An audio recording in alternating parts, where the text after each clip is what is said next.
This is TWiT. So we'll end with this list. It wasn't supposed to be published.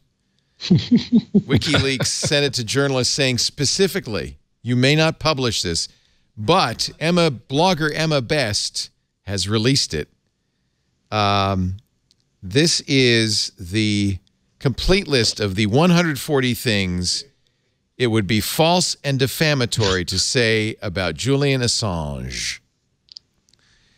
And it is, you know, some of the things, you know, you could kind of, it's false and defamatory to suggest he ever met with or communicated with George Cottrell. And they, you know, to their credit, they give links here. So some of this is exactly what you'd expect, the accusations having to do with Manafort and Cottrell. But you also can't say that he has bad hygiene.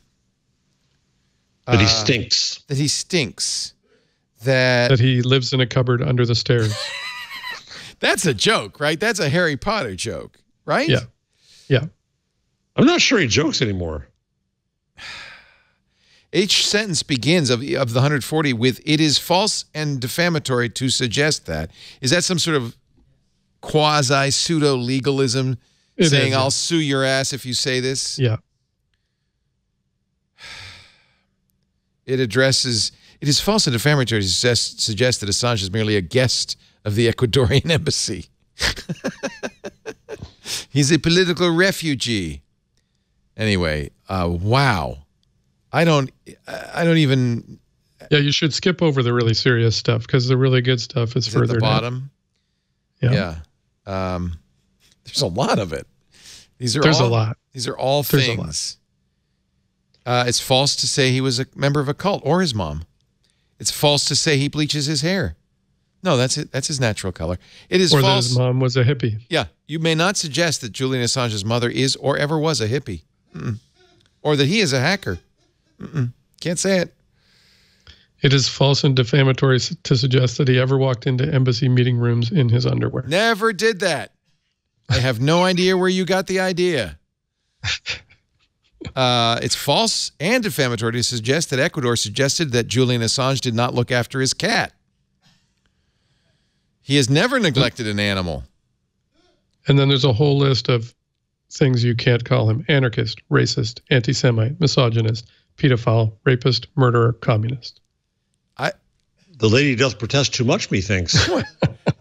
I would never suggest that he stinks.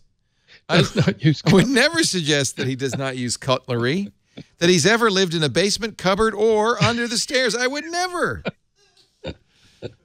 would suggest that, Julian. Don't worry. You're safe with me. How do we stand on Julian Assange these days? Do we really know what's going on there?